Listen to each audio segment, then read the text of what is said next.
good afternoon mga kapamilya! This is Solid Kapamilya, the latest series of contract signing events of your favorite Kapamilya stars.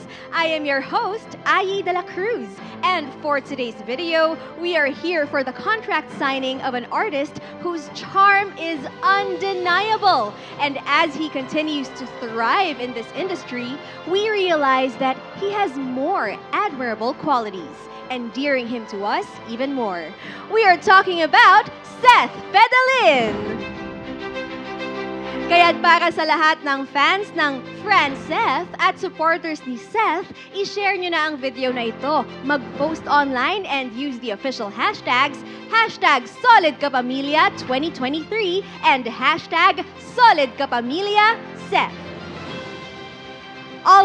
Already waiting for Seth is his management team, Mr. John Ling.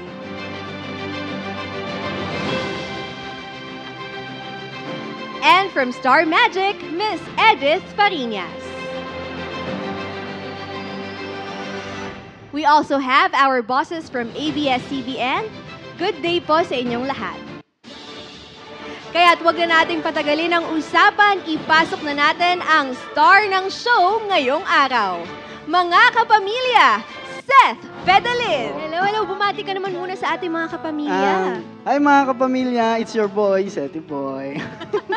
Sethy Boy! Well, congratulations dito sa iyong network contract signing. Pero grabe no, sa history ng PBB, ikaw ang kauna-unahang star dreamer na naging official housemate dahil sa isang task. At ngayon, gagawa ka uli ng kasaysayan with your network contract signing. Anong tumatakbo sa isip mo ngayon, Seth?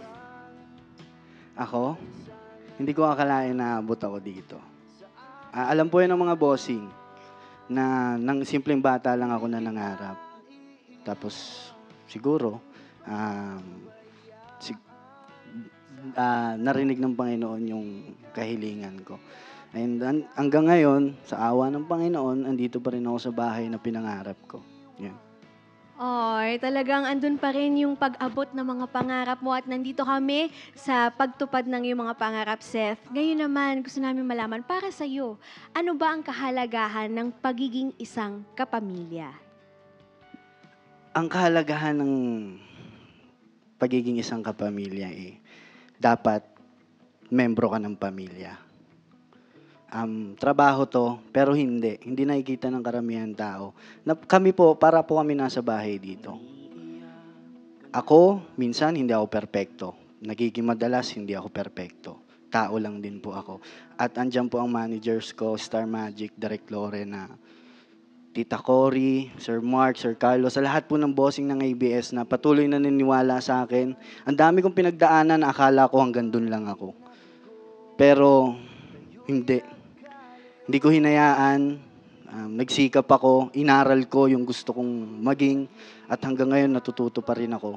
At syempre, yung mga taong nasa likod ko, sila talaga yung naniwala sa akin. Sila talaga yung nakakita ng kaya kong gawin. Kaya maraming salamat po sa inyo. Maraming salamat po. Sobra ko pong na-appreciate. Bilang isang bata na nanggaling sa normal na pamilya, na nangarap, nag-audition ako sa Araneta. Nakita niyo po ako, binigyan niyo ako ng tsansa. Kaya maraming salamat po. Yung bahay po ng magulang ko ngayon, pinapagawa na ho sa awa ng Panginoon. Dahil po sa inyo yun. Isa kayo sa mga rason kung bakit ko napagawa yung bahay ng magulang ko. Alam mo, dahil sa iyong talento, bukod sa iyong talento, dahil din sa iyong kababaang loob, yung pagtanaw mo ng utang ng loob, and of course, yung willingness mo na matuto, ika nga, sabi mo kanina talagang andyan ang ating mga magulang sa ABS-CBN, sa ating pamilya para i-guide ka. And of course, nandito kami para suportahan ka sa pag-abot pa ng mas matataas mong pangarap. Kaya naman ngayon, Seth, magbigay-pugay ka na sa ating mga bosses. You may head on over to the stage.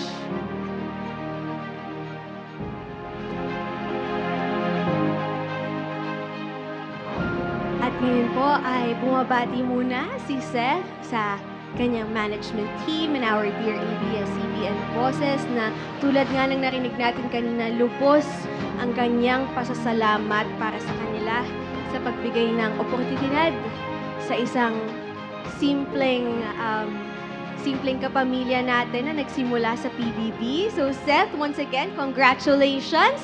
At ito na ang moment! Pwede ka nang pumirma! Go ahead, Seth! In his journey as a kapamilya, naging bahagi si Seth ng PBB 8, Kadenang Ginto, Huwag Kang Mangamba, Dirty Linen, andyan din ang Fractured, Asap Natin To, and It's Your Lucky Day. At ngayon ay nakikita nating pumirma na si Seth para sa mas marami pang proyekto kasama ang Kapamilya Network. Congratulations, our solid kapamilya, Seth Fedelin! We're so proud of you, Seth! Congratulations sa iyong pag-sign ng contract. Ngayon, habang pinapanood mo yun, napapansin ko, naiiyak ka, napapapalakpak ka, tumatawa ka. Ano nga naiisip mo ngayon after watching that? Kasi ako po, yung ngayon na, yung mundo ko pa rin po, kung ano yung mundo ko, yun pa rin po. And to be honest, ako po kasi, gusto ko lang po magtrabaho lang. At yung mga salitang yun, yung bihira ko lang marinig.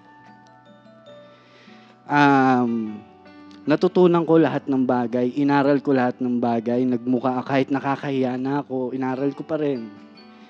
Kahit na drive ako, taping, ako lang mag-isa, kinakaya ko yun.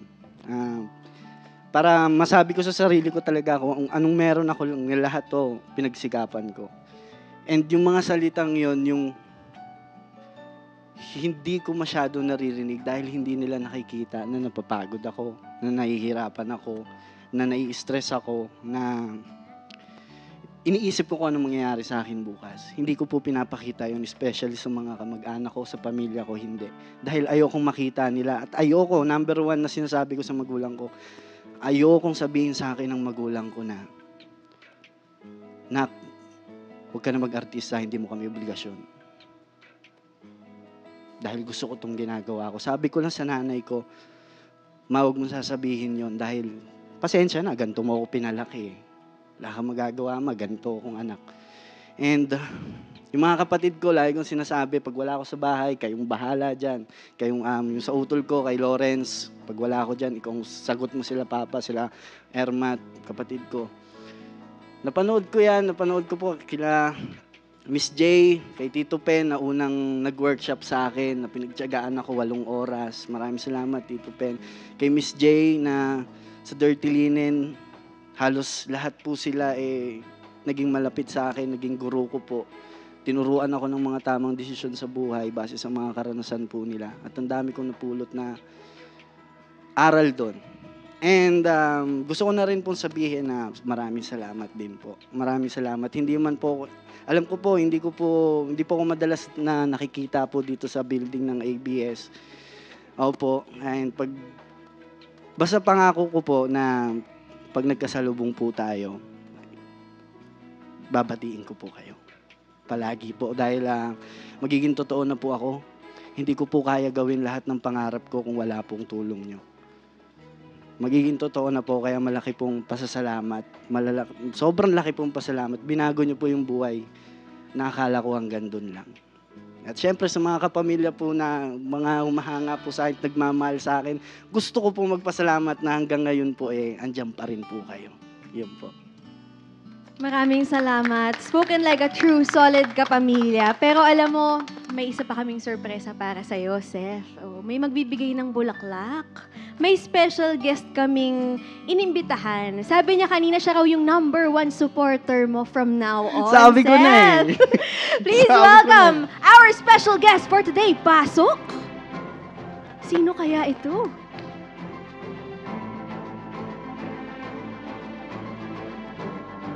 May hula ka na ba kung sino to, Seth?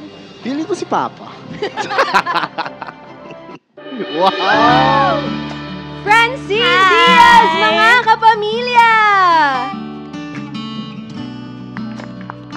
Kindly join us here. Hello! Hi, Francine! Meron pong dalang special delivery si Francine para kay Seth. But of course, siya ay bumabati muna sa ating dear ABS-CBN bosses. And now, it's time for Francine to give the flowers to Seth. Yay! Hello po sa inyong lahat. Ito na. Yes, Francine. Pwede mo bang isabit ang flowers? Happy graduation daw! Thank you so much, Francine, for being with us. Thank you din po. Actually, akala ko nga hindi ako makakaabot.